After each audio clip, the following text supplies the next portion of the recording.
Sabay-sabay ng makihula dito sa larong bawal ang tamang hinala. Babala, huwag kayong ganun.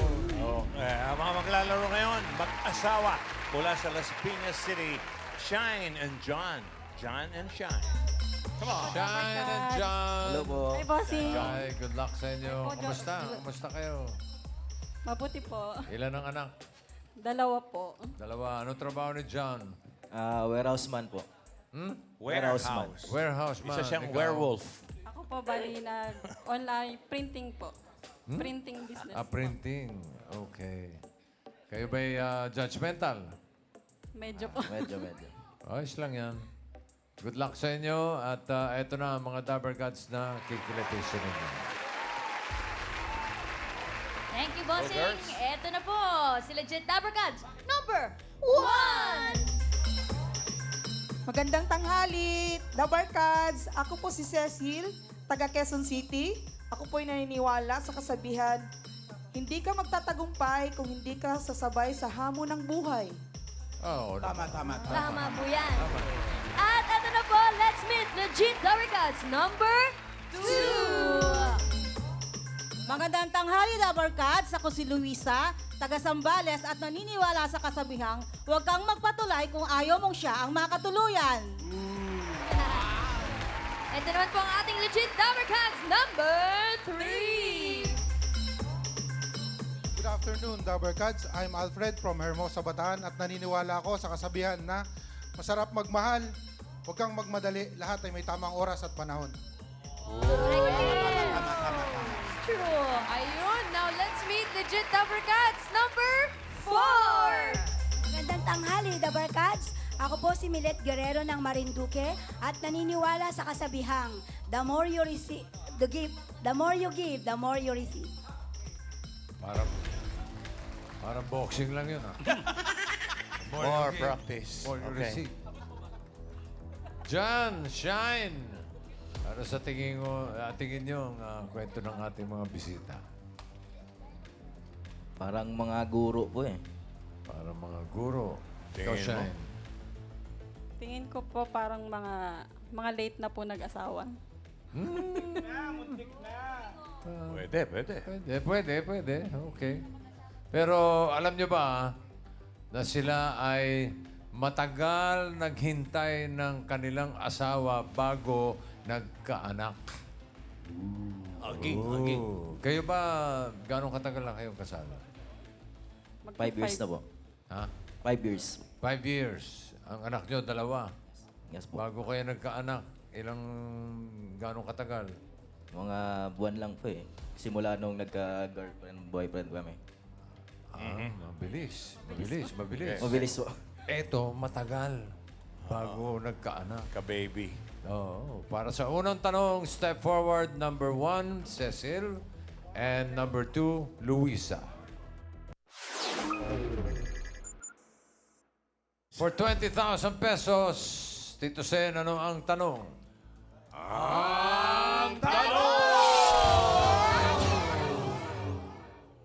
Sino sa kanila ang naghintay ng mahigit 10 taon, 10 years, bago nagkaanak? Wow. A. Cecil. B. Luisa. Mahigit 10 years, ha? Hindi lang 10 years, mahigit 10 years na naghintay. 10 seconds to decide. Timer, go. Cecil o Luisa? 10 taon bago nagka-baby. Aha! Sino? Isa-isa Cecil o Luisa? Si Ma'am Cecil po. Si Cecil. Cecil. Yan eh. Sangayon po ako. Sangayon, si John. Okay. Si Cecil daw. Ano kaya pinagpasihan? Si Cecil ba? Alamin natin. Ang tanong! Si Ma'am Cecil nga ba ay naghintay ng mahigit 10 taon bago nagkaanak? Ayan na. Ay, naku! Ano kaya? Naku! Tumamak. Ay, naku talaga! Hindi. Isa-isa lang yan, no? Cecil. Ma'am Cecil, kayo po ba ay may anak na? Ilan po? Isa po. Isa. Gaano po katagal ang hinintay bago po tayo biniyayaan ng anak? Matagal po. Ilan taon po? Nagsama kasi kami matagal. 2004 kami kinasal. Okay. Tapos 2011 kami. So, 7 years halos. Opo. 7 years. Ah. Ano po siguro yung challenges kung bakit gan tagal? Yeah. Ano po ba yun? Yung matris ko po siguro. Kasi hindi nga ako ni-regla buwan-buwan. So Ma'am Cecily, hindi ho yun, hindi yun by choice. Talagang pilit po talagang gusto niyo sana magkaanak. Opo. Paano finally na nagkaroon ng anak noong 2011? Nagpakonsulta po ako sa doktor po. Okay. Nagdasal. Mhm. Hanggang nawalan siguro ko ng pag-asa. Pinabayaan ko na. Antay ko lang talagang panahon. Umabot na rin po kayo doon sa point na medyo give up na. Nag-give up po ako pero binigyan din. Ngayon, ilang taon na? Ito na. Ito na yung anak niyo, Opo. Ate Cecil. Ano ang pangalan? Queen Althea Vidal po.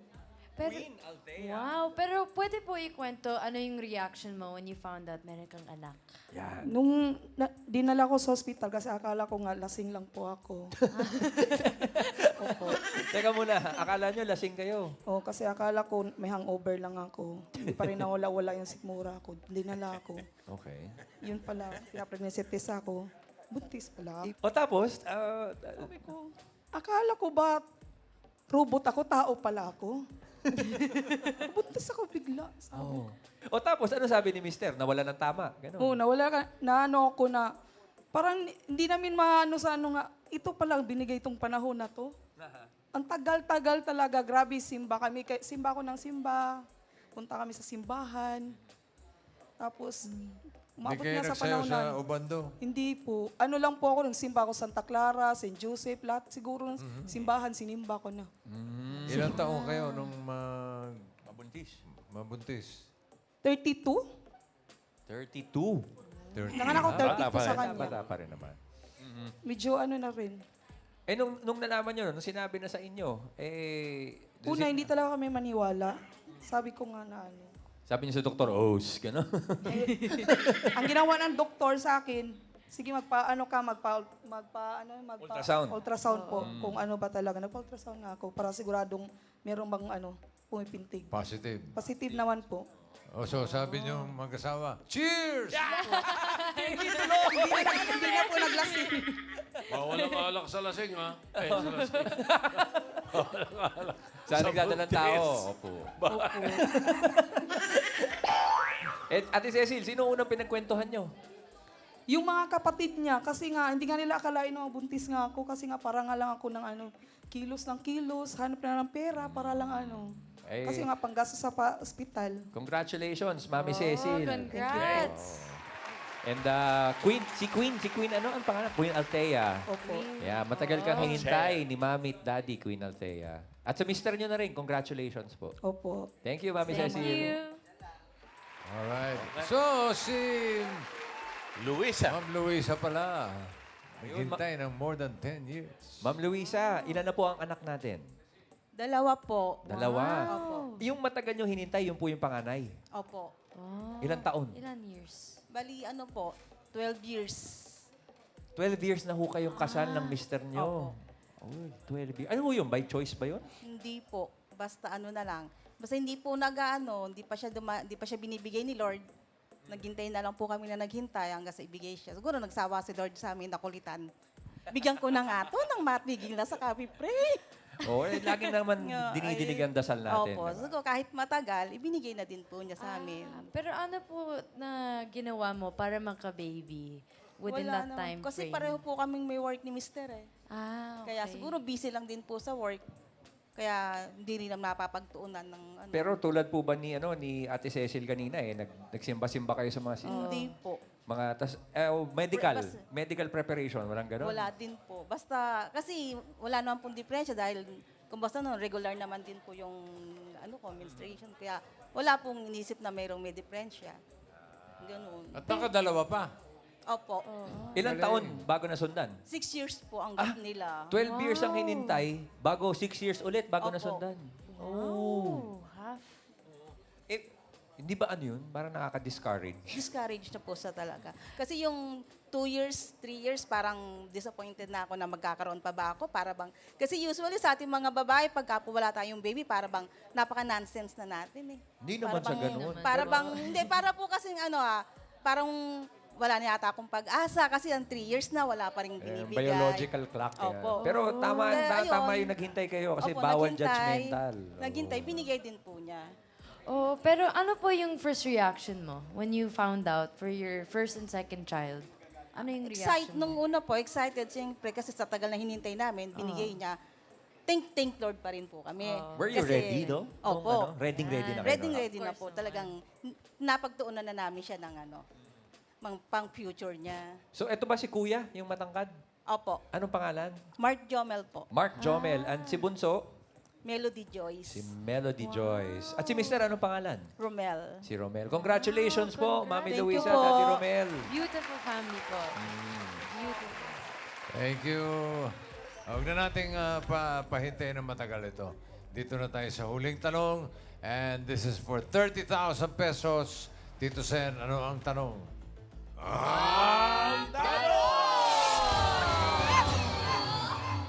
Sino sa kanila ang napangasawa ang kanyang college sweetheart? A. Alfred.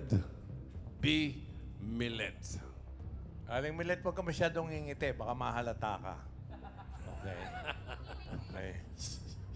Ngumingiti eh.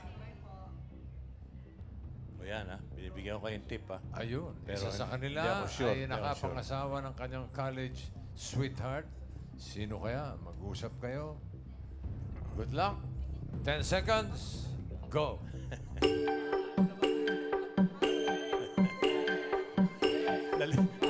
Nalito na sa sinabi ko. May desisyon na kayo. Si Ma'am Milet po. Nako, sinunod ako. Dahil ba yung sabi ko, kumingiti? Well, ewan ko. Si Milet. Yes po. Okay. Uy, tinuloy niya yung ngiti niya para hindi mapahiya. Ayun, masyado kayo nagpapaniwala sa mga sabi-sabi. Ay, alamin na natin, si Milet nga ba? Ang tanong! Ang ngiti ba ni Milet ay nangangahulugang na pangasawa niya ang kanyang college sweetheart? Naniwala sa Moment of ngiti. truth. Eh, ba't ka ngumiti, Milet? Sorry. Joey! Kasi naman nananalig ngiti sa ng ngiti. bulong-bulungan. Nakangiti agad kanina. Ba't ka kasi ngumiti na parang kinikilig ka, Milet? Oo nga. Giniginaw pala siya. Hindi siya kinikilig. Nanginginig Giniginaw naman pala. pala, pare. Giniginaw. So, sino na ba kasawa mo? Kapatid po ng suki ko sa tindahan. Kapatid ng suki ko sa tindahan. Para mas magandang kwento ng love life mo kaysa anak mo. Ano pong binibenta po ninyo doon sa tindahan? Gamitin niyo pong mic. Grocery. Grocery. Tapos, pinakilala ng kasama mo, ang kapatid niya. Opo. Nagkagustuhan kayo. Opo. Tapos, ilang nagpakasal kayo? Hindi pa po. Hindi pa kayo kasal hanggang ngayon? Ay, nagpakasal na Nagpakasal po kami kayo. noong 2002 po. 2002. Tapos, ilang taon bago kayo nagkaanak? Ka-baby po. 12 po. 12 years! 2014 po. Ilang taon ka nung kinasal kayo? 31 po ako. Ilang taon Ang po kayo? 31 ba medyo delikado na edad sa babae? Hindi ah. Alam ko pag 40 na eh. Di ba? Opo. Nung nag-asawa po ako, 31-year-old. Nung kinasal po ako, at 12 years pa yung hinintay bago kami nagkaanak. 2014 po kami nagkaanak. Actually, kasama ko po sila. Andito yung anak mo at Opo, asawa tsaka mo. yung asawa Alin ko. dyan? Ayun po yung nakaitim po sa kayong bata. Yung nakaitim, yun yung asawa mo. Yes. Tsaka si Yan yung baby kapatid boy. ng katrabaho mo. Tapos yan yung anak mo. Ilan taon na siya ngayon? 9 years old po sa October 21. Wow! Malapit na mag-birthday! Ate Melet, dun sa 12 years na yon, kailan niyo po na-realize na naku, parang hindi kami nakakabuo? Tapos nagkonsulta po ba kayo sa doktor agad? Nagpapa-check up po kami noon, pero dahil nga po nag-abroad yung mister ko, Umasa pa rin po ako. OFW. Never ko pong inisip na hindi po ako magkakaanak. Ang tawag po dyan, pananampalataya. Yes po.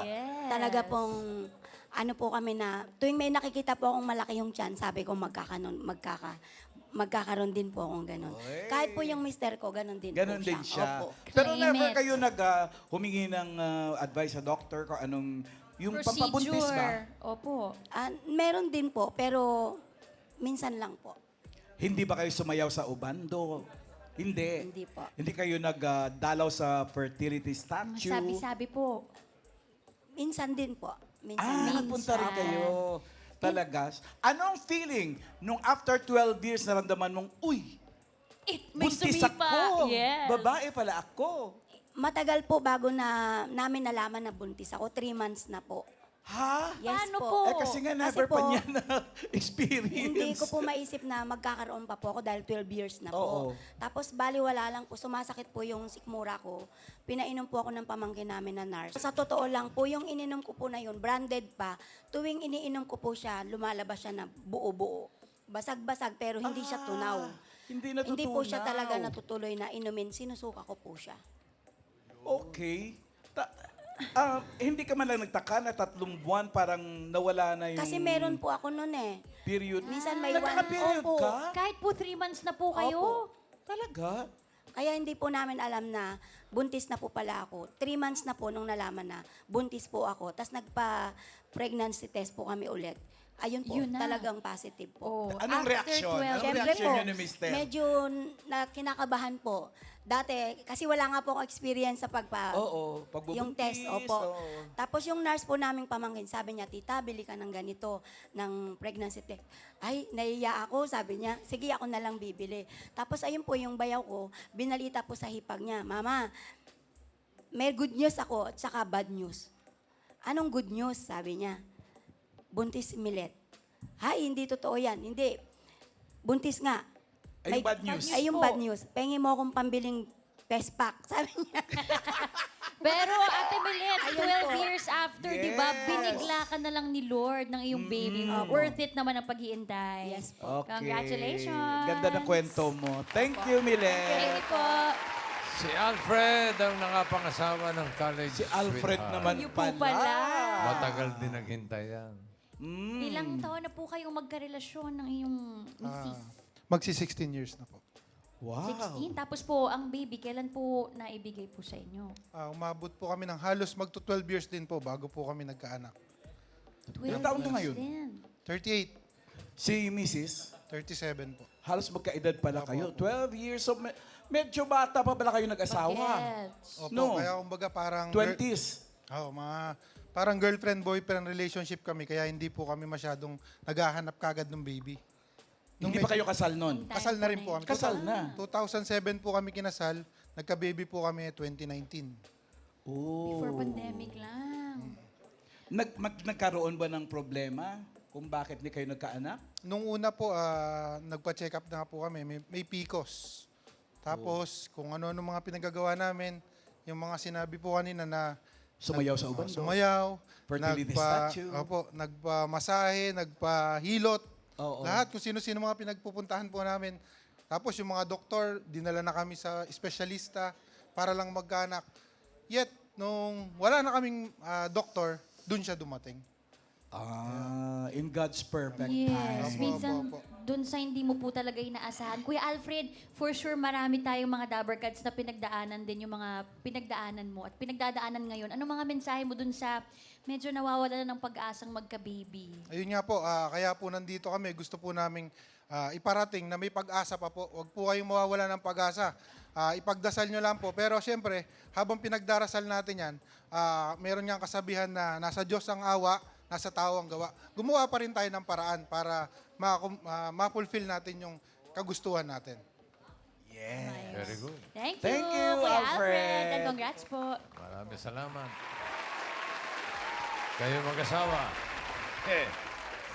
Okay, mag-alala. Tatanggap kayo ng palakpakan. Palakpakan. Thank you sa lahat ng bisitang nakipagkwentuhan sa amin ngayon. Muli, congratulations sa inyo. Worth it ang inyong paghihintay sa blessing na ipinagkaloob sa inyo ng inyong asawa?